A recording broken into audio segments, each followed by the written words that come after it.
Caribbean सागर में Julia और Tom अपने बच्चों कैसी और बेन के साथ नाव की सैर का मजा ले रहे होते हैं। तभी टॉम और बेन तो मछली पकड़ने में लग जाते हैं, जबकि कैसी अपने हेडफोन लगाकर गाने सुनने लगती है और जूलिया पानी में तैरने जाती है। तभी अचानक एक तेज लहर जूलिया को खींचने लगती है और कुछ ही मिनटों में वह देखती है कि नाव उसे बहुत दूर हो गई है, जिसे देख वह घबरा जाती है और मदद के लिए जोर जोर से चिल्लाती है। लेकिन कैसी संगीत सुन रही होती है, इसलिए उसे कुछ सुनाई नहीं देता। बेन भी मछली पकड़ने में ध्यान लगाए होता है, लेकिन तभी सौभाग्य से टॉम जूलिया की आवाज सुन लेता है। वह जल्दी से नाव को उसकी ओर ले जाता है और फिर पानी में कूदकर जूलिया को बचा लेता है। टॉम जूलिया को सुरक्षित वापस नाव पर ले आता है। जूलिया डर गई थी। वह कहती है कि उसे नहीं समझ आया कि लहर ने उसे क्यों खींचा, क्योंकि समुद्र तो शांत लग रहा था। फिर टॉम को बहुत राहत मिलती है कि उसकी पत्नी अब सुरक्षित है। वह सबको समझाता है कि कोई भी अब नाव से दूर तैरने की कोशिश न करे। बाद में पूरा परिवार बेन का 13वां जन्मदिन मनाने के लिए एक मेज के चारों ओर इकट्ठा होता है। सबसे पहले तोहफे दिए जाते हैं। बेन को उसके पिता से एक नया लैपटॉप मिलता है, जबकि उसकी बहन कैसी उसे एक जेलीफिश मास्क देती है और उसकी माँ जूलिया उसे एक डोमिनिकन हार देती है ताकि वह बुरी आत्माओं से बचा रहे। इसके बाद सभी मिलकर एक साथ फोटो खिंचवाते हैं और केक काटने की तैयारी करते हैं। तभी कैसी को उसके बॉयफ्रेंड एडम की वीडियो कॉल आती है। वह बहुत खुश हो जाती है क्योंकि वह एडम से बात करने के लिए बेताब होती है, लेकिन कॉल बीच में रुक जाती है क्योंकि कैमरे में एक बहुत बड़ा तूफान दिखता है जो शहर के पास आ रहा होता है। कैसी को यह बहुत अजीब लगता है क्योंकि उसने पहले ऐसा तूफान कभी नहीं देखा था। वह अपने माता पिता को इसके बारे में बताती है। उसी समय सबको समुद्र में कुछ आवाजें सुनाई देती हैं। वे देखते हैं कि बड़ी बड़ी हम्पैक व्हेल उनकी नाव के पास तैर रही हैं। ऐसा लगता है कि वे कहीं दूर जा रही हैं। उनमें से एक व्हेल नाव से टकरा जाती है। इसके बाद टॉम जल्दी से यह देखने नीचे जाता है कि कहीं नाव को कोई नुकसान तो नहीं हुआ। फिर कुछ समय बाद वह पानी से बाहर आता है और कहता है कि किसी समुद्री जानवर ने उसे चोटिल कर दिया है। उसे नहीं पता कि वो क्या था, लेकिन उसके कंधे पर गहरा जख्म है। फिर जूलिया जल्दी से पट्टी करने लगती है। इस बीच उन्हें पता चलता है कि व्हेल की टक्कर से नाव का एक प्रोपेलर टूट गया है।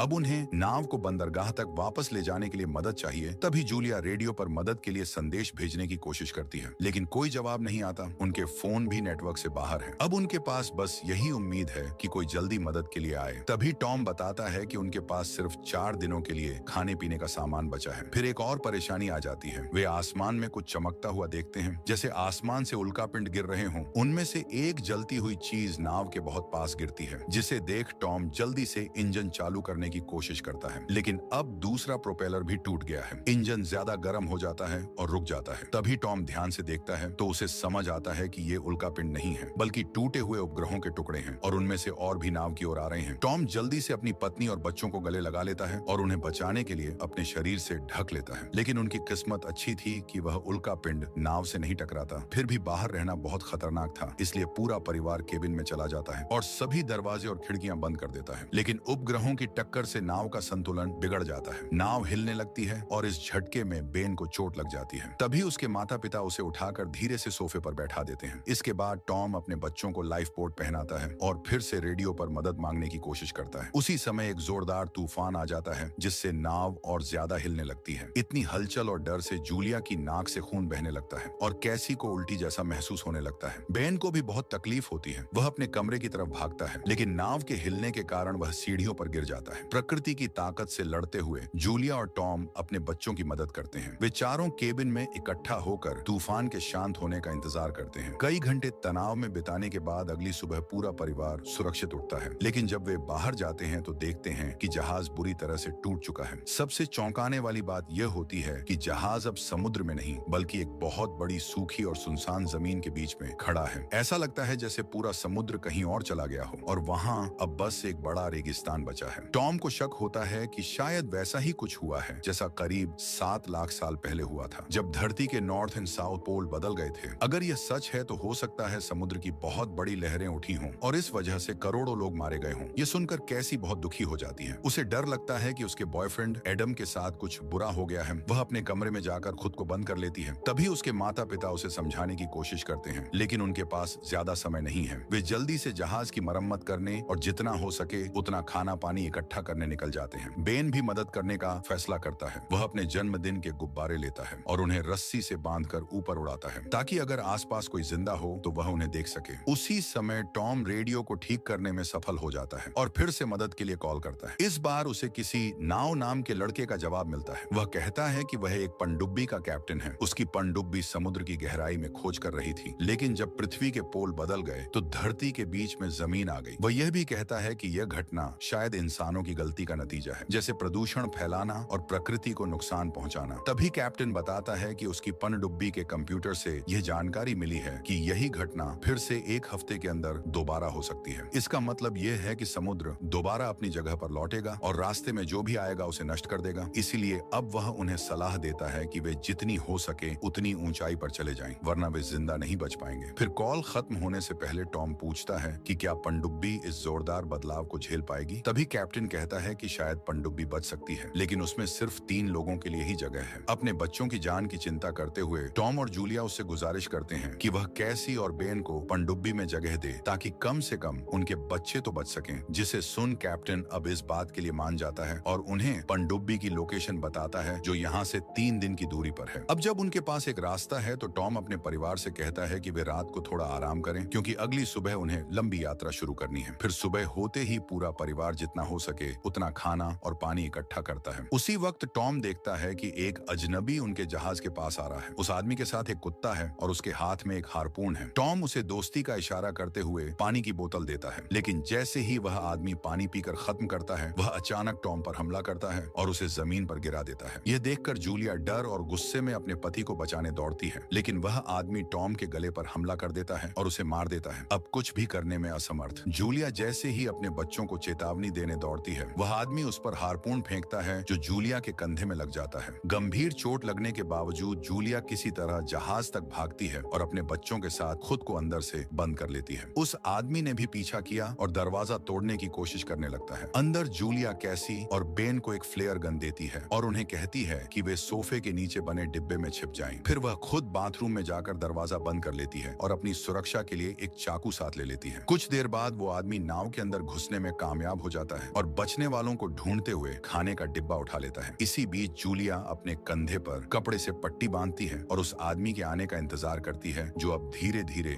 बाथरूम के पास आ रहा है। आखिर में वह आदमी बाथरूम का दरवाजा खोलता है इस उम्मीद में कि कोई अंदर होगा, लेकिन उसी पल जूलिया जहाज के एक छोटे छेद से बाहर निकलने में कामयाब हो जाती है और बच निकलती है। लेकिन बाहर वह एक कुत्ते से टकरा जाती है। कुत्ता अपने मालिक को चेतावनी देने के लिए भौंकने लगता है। फिर वह कुत्ता जूलिया की तरफ दौड़ता है। जूलिया के पास कोई और रास्ता नहीं होता, इसलिए वह खुद को बचाने के लिए ब्लेड से कुत्ते को मार देती है। कुत्ते की दर्द भरी आवाज सुनकर वह आदमी दौड़कर आता है और जमीन पर अपने पालतू कुत्ते को मरा हुआ पाता है। यह देखकर वह और गुस्से में आ जाता है और जूलिया की तलाश में निकल पड़ता है। उधर जूलिया फिर से जहाज पर चढ़ने में सफल हो जाती है और अंदर अपने बच्चों को ढूंढने लगती है। तभी वह आदमी अचानक उस पर हमला करता है और उसके चेहरे पर जोर से मारता है, जिससे जूलिया जमीन पर गिर जाती है। इसके बाद वह आदमी जूलिया के पैरों को खींचने लगता है, लेकिन जूलिया उसे बहुत जोर से लात मारती है, जिससे उसे थोड़ी राहत मिलती है। फिर वह अपना चाकू वापस लेने की कोशिश करती है, लेकिन वह आदमी हार नहीं मानता। वह जूलिया से चाकू छीन लेता है और उसका सिर जमीन पर जोर से मारता है, जिससे उसकी नाक से खून निकलने लगता है। तभी कैसी और बेन भी यह सब देख रहे होते हैं, लेकिन वे समझ नहीं पाते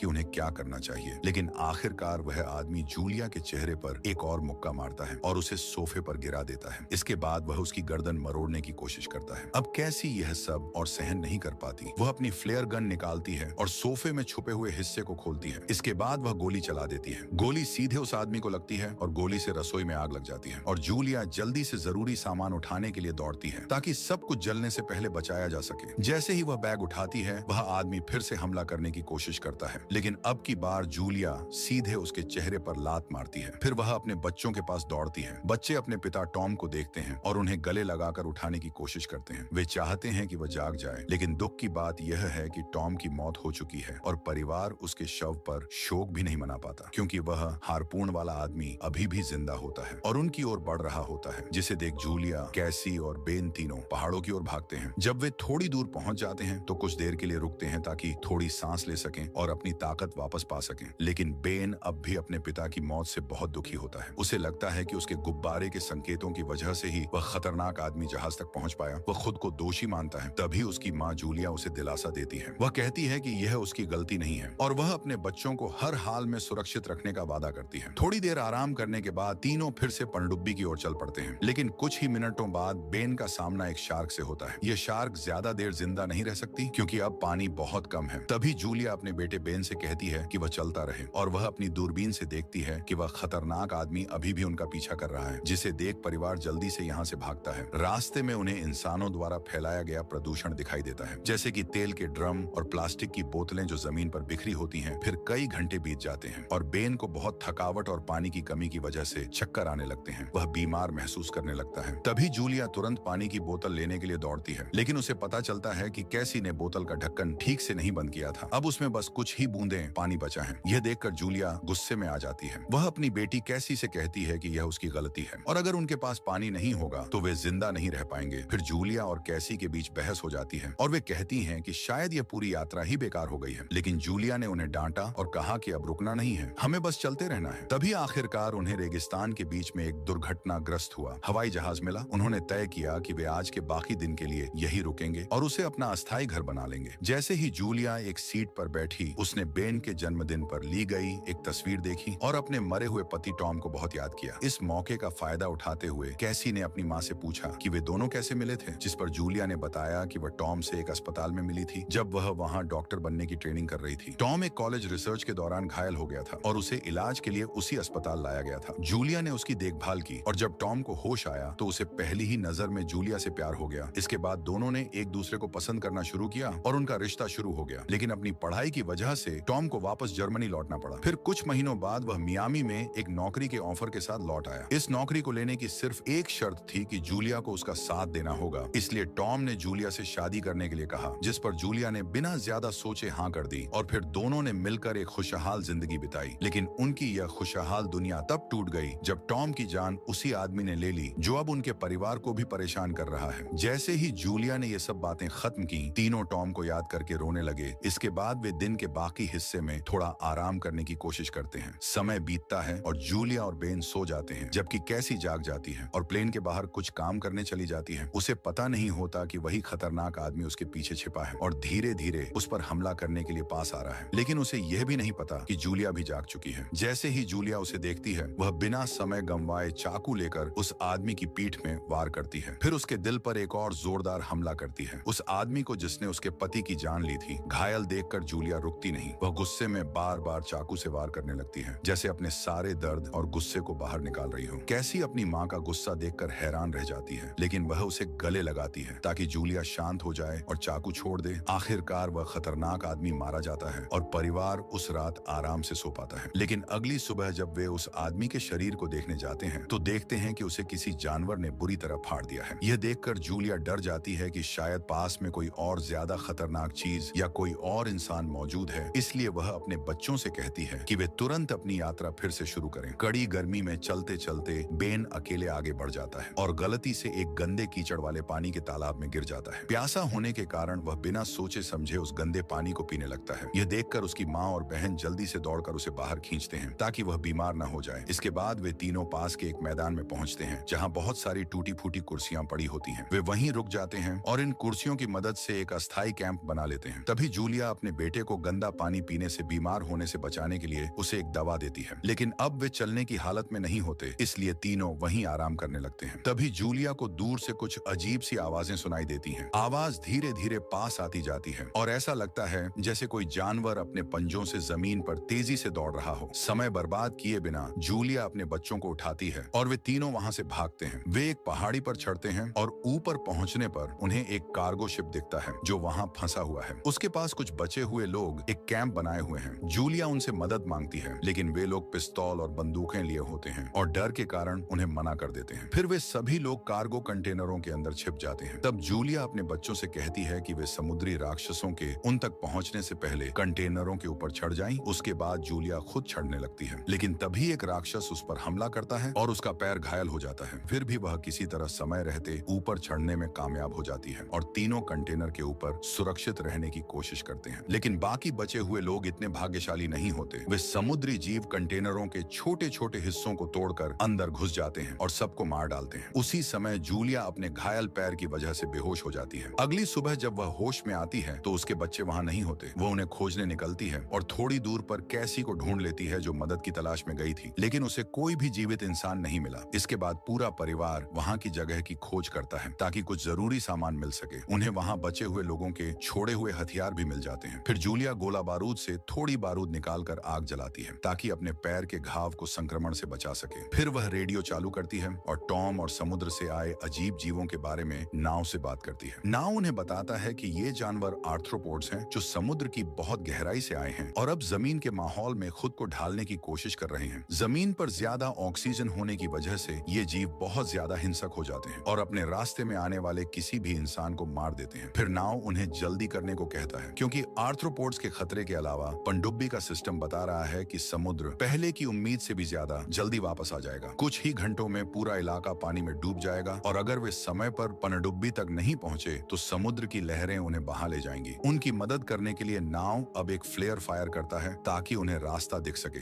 इस वजह से जूलिया को समझ आ जाता है कि उन्हें किस दिशा में जाना है। रास्ते में एक बहुत गहरी खाई आती है जिसके किनारे संकरे और पत्थर से भरे हुए हैं। फिर भी परिवार आगे बढ़ता रहता है, लेकिन तभी एक बड़ी चट्टान गिरने लगती है। वह चट्टान कैसी और बेन पर गिरने वाली होती है, लेकिन जूलिया उन्हें धक्का देकर बचा लेती है। हालांकि गिरती चट्टानों की वजह से माँ और बच्चों के बीच एक रुकावट आ जाती है और अब जूलिया उनके पास नहीं पहुंच सकती। फिर भी वह अपने बच्चों से कहती है कि वे आगे बढ़े और खुद को बचाएं। बच्चे पहले तो मना करते हैं, लेकिन जूलिया उन्हें जोर देकर समझाती है कि वह किसी तरह दोबारा उनके पास आ जाएगी। इसके बाद कैसी और बेन पनडुब्बी की ओर दौड़ पड़ते हैं। जब वे वहां पहुंचते हैं तो उन्हें दिखता है कि नाव बहुत बुरी तरह घायल है। ऐसा लगता है कि उस पर भी आर्थ्रोपोड्स ने हमला किया है। बहुत खून बह जाने के कारण उसके पास अब ज्यादा समय नहीं बचा है। फिर भी वह चाहता है कि बच्चे सुरक्षित पनडुब्बी के अंदर चले जाएं और वह अपनी जगह जूलिया को देना चाहता है। जब कैसी ये सुनती है तो वह जूलिया को वापस लाने के लिए दौड़ पड़ती है। तभी बेन उसे अपनी माँ का दिया हुआ हार देता है ताकि वह सुरक्षित रहे। कैसी फिर दौड़ती हुई उस खाई में वापस जाती है। उधर जूलिया को आर्थ्रोपोड्स की आवाजें सुनाई देती हैं और वह कैंप से उठाई गई शॉटगन से उन पर गोलियां चलाती है, लेकिन आर्थ्रोपोड्स ज्यादा हैं और उसकी बंदूक की गोलियां लगभग खत्म हो चुकी हैं। उसे लगता है कि अब बचने की कोई उम्मीद नहीं है, इसलिए वह बस अंत का इंतजार करती है। लेकिन तभी ऊपर चट्टानों से कैसी दिखाई देती है। वह अपनी माँ की ओर हाथ बढ़ाती है और कहती है कि पनडुब्बी में एक सीट अब भी बची है। ये सुनकर जूलिया हिम्मत जुटाती है और कैसी की मदद से चट्टानों पर चढ़ जाती है। फिर माँ बेटी दोनों तेजी से पनडुब्बी की तरफ दौड़ते हैं, जहाँ सैकड़ों आर्थ्रोपोड्स उनका पीछा कर रहे होते हैं। वे देखते हैं कि नाव अब जीवित नहीं है और चारों तरफ समुद्री जीव फैलने लगे हैं, लेकिन जूलिया, कैसी और बेन किसी तरह पनडुब्बी के अंदर घुसने में सफल हो जाते हैं। अंदर वे खिड़की से देखते हैं कि एक बहुत बड़ी समुद्री लहर उनकी तरफ बढ़ रही है। वे जल्दी से अपनी अपनी सीट पर बैठते हैं और सीट बेल्ट बांध लेते हैं। फिर आखिर में समुद्र की बड़ी लहरें पूरे रेगिस्तानी इलाके को ढक लेती हैं और पूरी ताकत से पनडुब्बी को धक्का देती हैं। अंदर बैठे जूलिया, कैसी और बेन को यह नहीं पता होता कि वे जिंदा बच पाएंगे या नहीं। जूलिया को टॉम की मौत और उस आदमी की याद आने लगती है जिसने उनका पीछा किया था। इन दुखद यादों के साथ साथ समुद्र की डरावनी ताकत का डर भी उन पर छा जाता है, जो पनडुब्बी को बार बार एक तरफ से दूसरी तरफ झटका देता है। फिर भी परिवार हार मानने को तैयार नहीं होता। वे एक दूसरे का हाथ थामे रहते हैं और इस तूफानी हालात का डटकर सामना करते हैं, यह उम्मीद करते हुए कि वे जिंदा बच जाएंगे। फिर कई घंटों की अनिश्चितता के बाद वे महसूस करते हैं कि पनडुब्बी अब स्थिर हो गई है, जैसे वह जमीन पर आ गिरी हो। जूलिया ऊपर का दरवाजा खोलती है और देखती है कि वे तीनों एक ऐसे शहर में पहुंच गए हैं जो समुद्र की विशाल लहरों से पूरी तरह तबाह हो चुका है। अपने बच्चों को जिंदा और सुरक्षित देखकर जूलिया उन्हें गले लगा लेती है और उन्हें राहत महसूस होती है कि एक पारिवारिक यात्रा जो एक डरावने संघर्ष में बदल गई थी, वह अब खत्म हो गई है और वे जिंदा हैं। तो आपको ये फिल्म कैसी लगी? नीचे कमेंट में जरूर बताएं।